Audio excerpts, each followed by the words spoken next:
Hi, I'm Siofra Bradigan, and this is Siofra's Magic Alcove. So I'm pretty excited to see all the new subscribers that are coming into the channel. So yay, welcome all of you people. Hopefully you'll find what you're looking for, and some of the stuff I have to say will be useful to you, because that's the whole reason for my sharing it in the first place, is just to try and reach out to other people that are trying to understand what's going on with them and where they want to go in their on their path and in their life.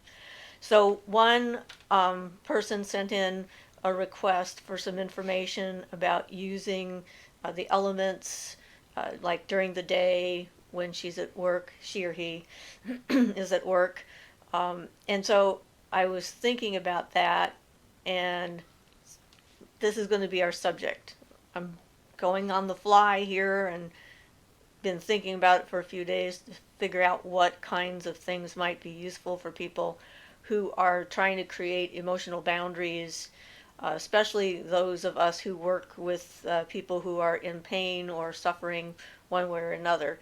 That becomes problematic. But whatever kind of job you might have, if you interact with the public, this can be helpful to you as well. Because when people come in and they're all angry and upset at something that happened to them and they need to vent and all this other stuff, you have to, if you're a sensitive, you have to deal with that mass of energy coming at you and figure out how you can keep it from completely overwhelming you for the rest of your life. You don't want to take this kind of stuff home with you to your home environment or to your loved ones. And it makes it more difficult to actually deal with the situation if you become too enmeshed in the emotional state of the person who's talking to you.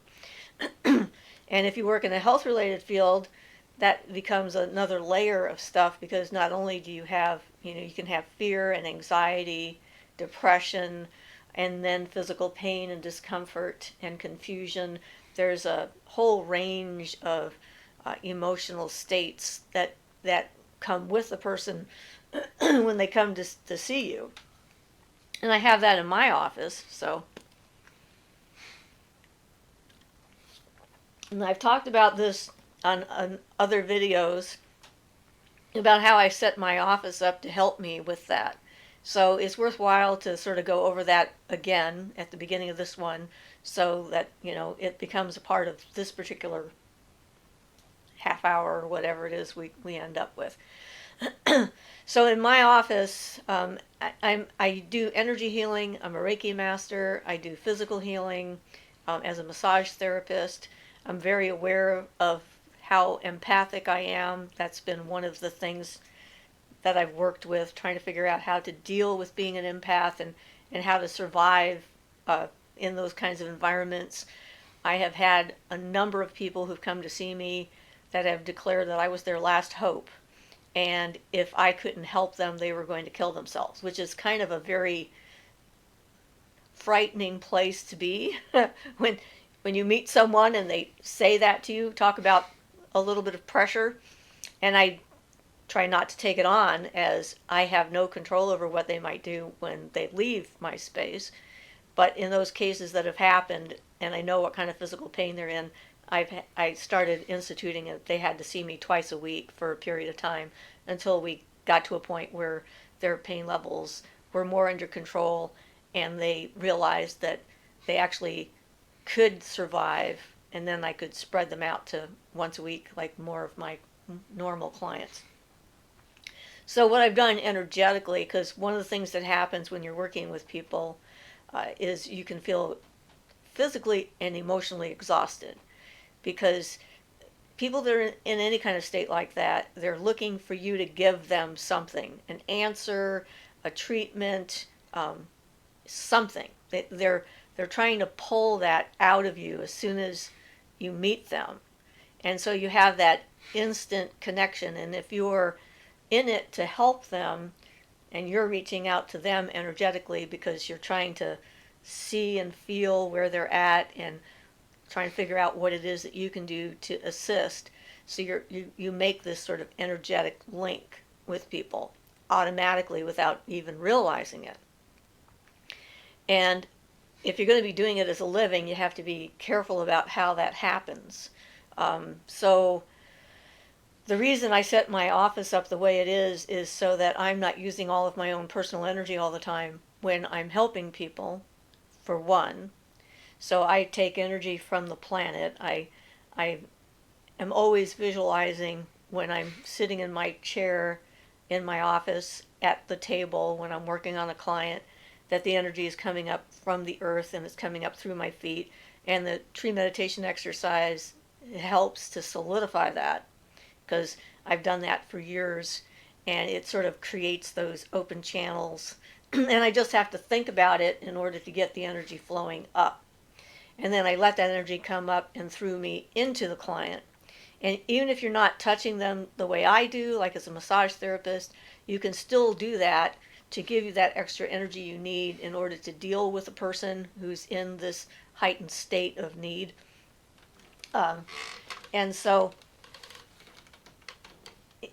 accessing that energy from the earth and from the air around us, I also sometimes visualize that white light coming in. And so you can get it from both directions at the same time, or you can go just from one direction or from the other direction. It really doesn't matter as far as that goes. What works best for you, whatever state you're in at the time. If you need them both, want them both, don't want them both, want to do one, not the other, no big deal. It's just the fact that the energy is coming from the universe somewhere else. And it's not just your own personal stores of energy that you need to get through the day and, deal with your own stuff as well as help someone else. So to get into the habit of doing that on a regular basis, and then since I have someone on a table and they're laying on a table, I actually connect the legs of my table energetically, put roots on them so that any energy that they need to release and get rid of goes down into the earth and is accepted by the planet to use for whatever it might need. And it doesn't have to come back into me. So there's less risk of me taking a disease home or a state of mind home when I do that. And it helps quite a bit. So if you're dealing with someone not on a table like I am, but you have a chair, for example, that they sit in, you can do the same kind of thing. You can do it as an imaginary exercise first thing when you get to your office in the morning. You can go behind your chair and hold on to your chair and then just visualize that whoever sits in this chair, their energy is automatically grounded down into the planet, and any negative energy they need to release goes down into the earth, and make that kind of a program imprint the chair with that picture, idea, notion, or what have you, and it'll start to work. The more you do that, the more often you visualize that and reaffirm it, the more solid it becomes.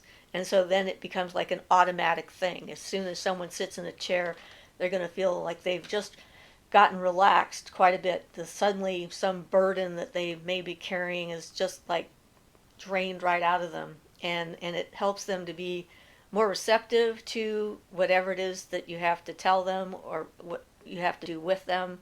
Of course, with a public standing in front of you yelling, it's a little bit more difficult, but you can visualize they have a grounding cord.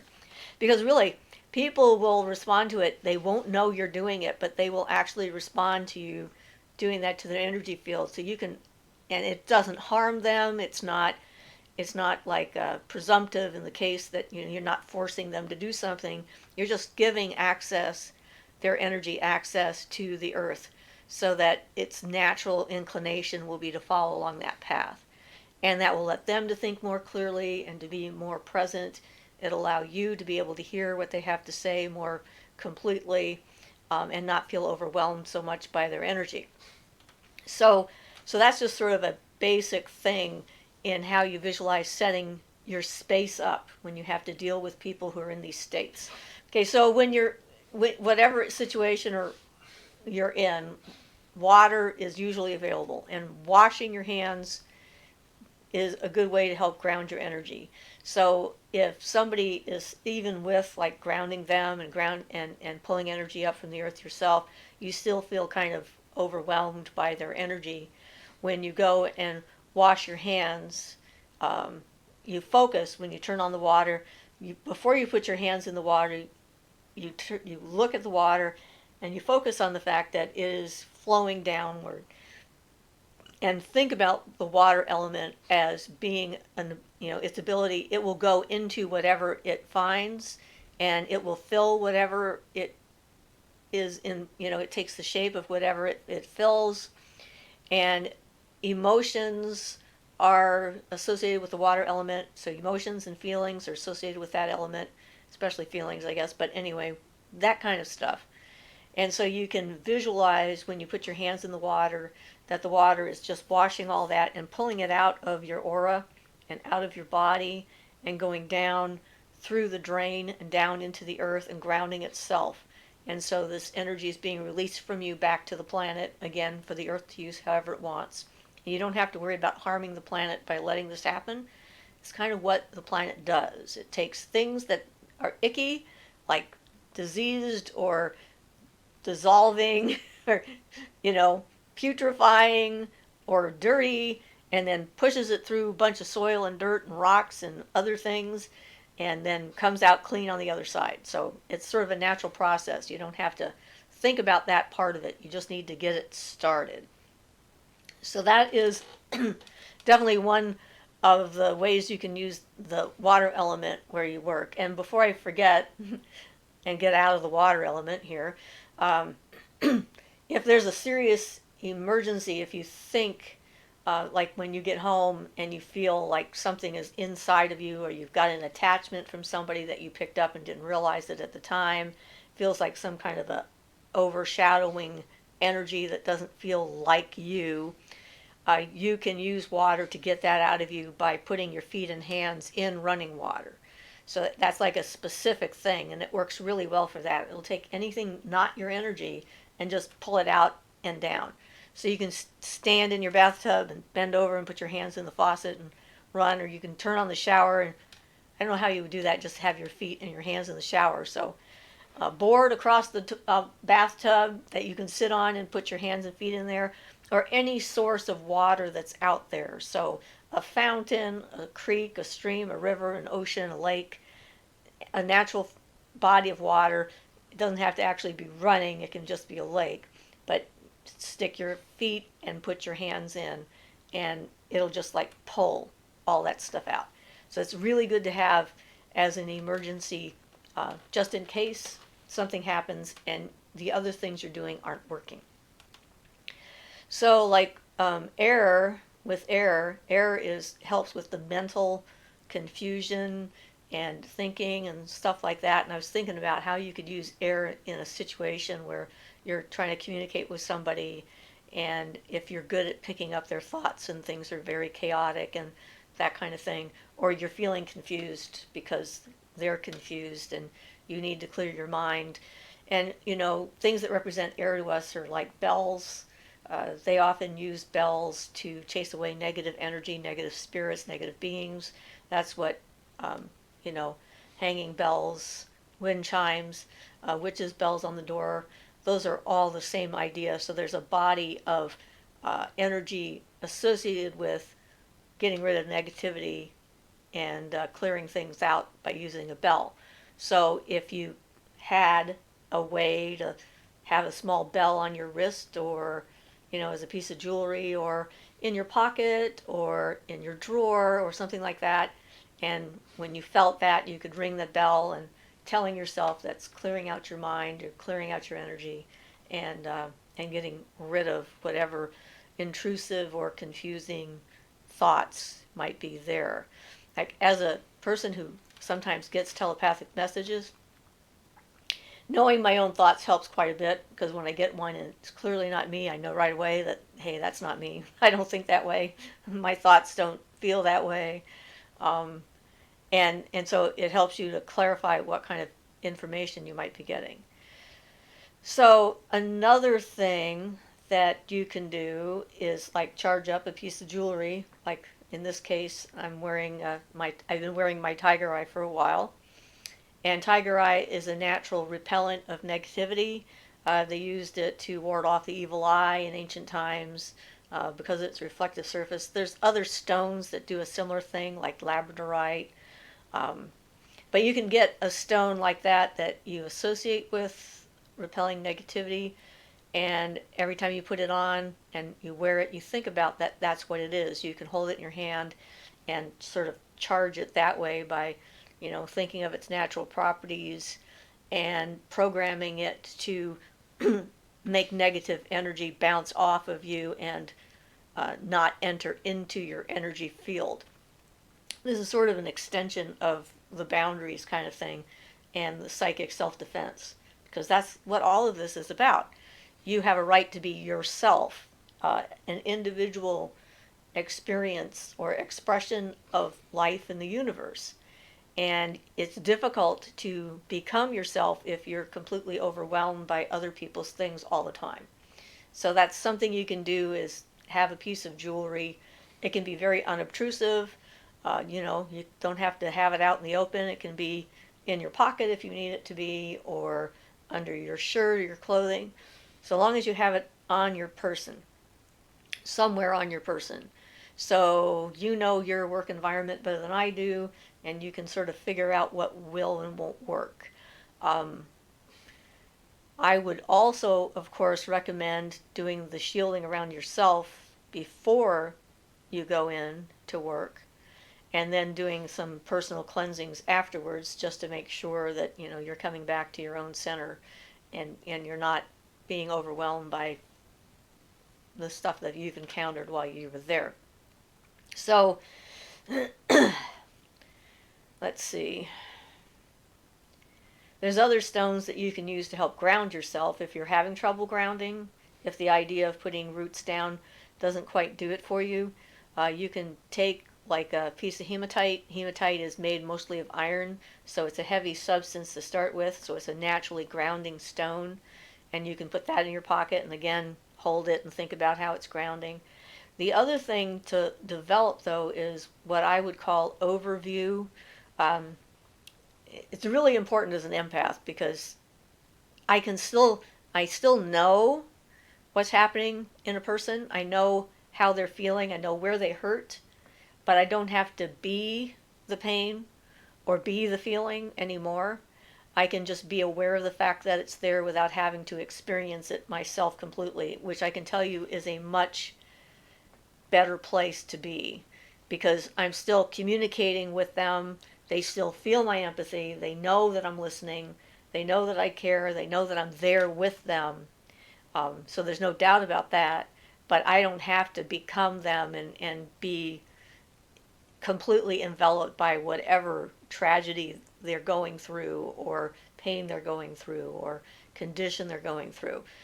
And so I call it overview. It's kind of like, like in a dream, you can either be the observer, where you're watching the dream happen, or the participant. Some people somehow manage to do both, or you can be one in one dream and one in the other. But that's kind of what you want to go for, is the idea of being able to observe what's happening in a dispassionate way, not in a clinical or disinterested way. It just means being that a little bit aside from or above whatever it is that's happening, energetically speaking. Not like you're better than anybody else. That's not what I'm saying when I say above.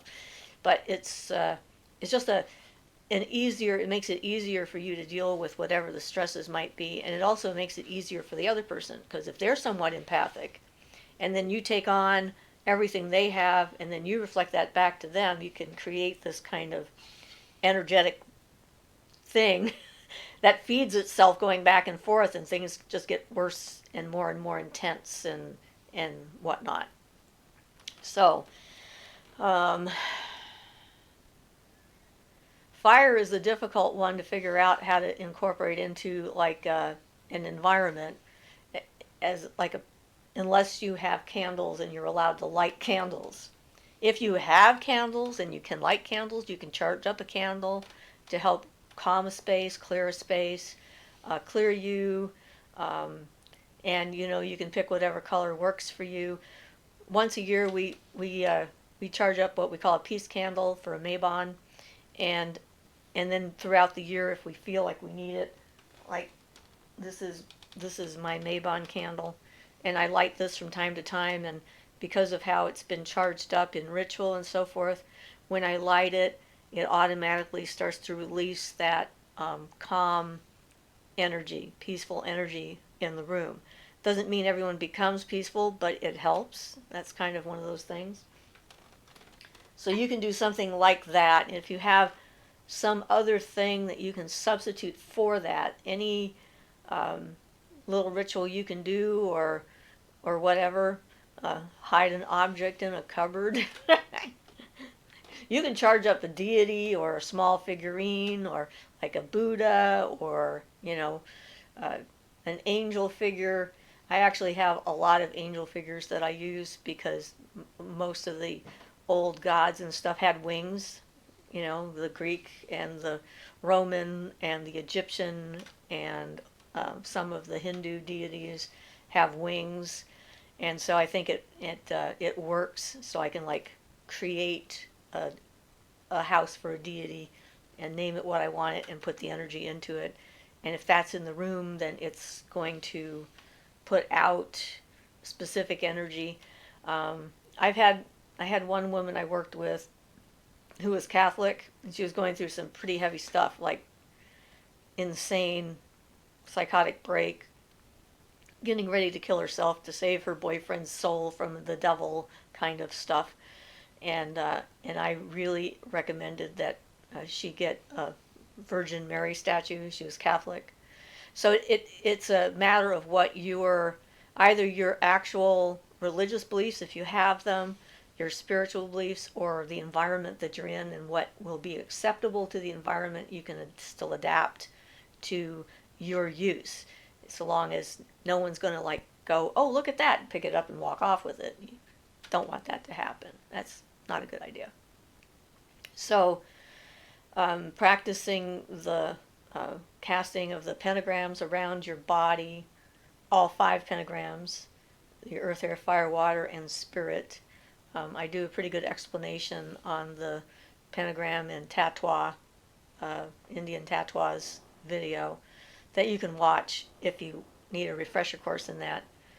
But with all of this stuff, the more that you practice it, the stronger it becomes. Like when I draw a pentagram at this point, I can actually see the energy coming out of my finger. My hand becomes, well, sort of like being stoned on acid or something. I get trails a lot because I'm seeing both the energetic stuff as well as the physical stuff. And sometimes even the colors and so forth, which is like another level of the element that you're working with. So if you can't do any of the things that I've said already, the thing you can do is in your imagination, and you can work with the elements by trying to see the color in your mind and feel the property. So if you can't get your hands in water to wash your hands, you can imagine that water is flowing over you, and imagine that it's cold, and that as it goes through you, it's taking any negative energy you don't need out of you and flowing down into the earth. And you can do that with all of the elements. So if you feel like you're overwhelmed emotionally with somebody, you can imagine you have the fire coming in, and usually you visualize that as red, where the water is a blue-green kind of color. And you visualize that color coming in, imagine the heat, and it's expanding out, and as it expands out like that, it dissipates and burns away anything that's not you, that you may have collected, and you let that go out with your breath. And then with the air, you can use your breath really well for that, where you breathe in fresh air and then visualize anything that doesn't belong coming out as you exhale. So you can just do a couple of breaths. Breathe in, collect that stuff when you hold your breath, breathe out, and let it go into the air and dissipate into the ether. And same with earth, you can visualize that gravity, heavy kind of thing, and it goes over top of you, and as it goes down back to the earth, it pulls anything out of your body that you don't want or need or isn't you, and goes back down and joins with the physical earth beneath our feet. So there's a lot of potential in ways to actually address these issues. Um, and hopefully some of these are going to go, da-dong, oh yeah, I always knew that. And oh yeah, that I can do, even if this other one doesn't work. So if you have any ideas, feel free. And we're actually going to attempt to go live this Sunday. I think that's our plan right now, anyway, and see how it goes and get some feedback from the people that join us and if we need to make adjustments or anything like that. We've decided that's probably the easiest method for figuring this out since the last time my husband tested, I don't know what time. Um, the last time he tested this idea, a bunch of people jumped on right away and he wasn't sure what to do because we weren't prepared to actually have people on. It was supposed to be private and not anyone there. So probably in the afternoon, I'm thinking, but you know, because mornings aren't good for us for that. And we're on the West Coast, so if you're anywhere else on the planet, you can just hopefully you'll be around and you can jump in and if it works and we don't have to like make adjustments or anything, I can answer some questions that people might have. Whichever ones come first, I guess, because I can only answer one question at a time. So, say hi, but if I'm already answering a question, you can type your question, but I won't get to it till later. I don't know. I've never done this live before, so this will be a whole new experience for me and a learning curve. So hopefully this has been a useful video for the people who wanted to know more about how to use this in daily life and when they're at work and that kind of thing. And so this is Siofra Bradigan, and this has been Siofra's Magic Alcove. Blessed be.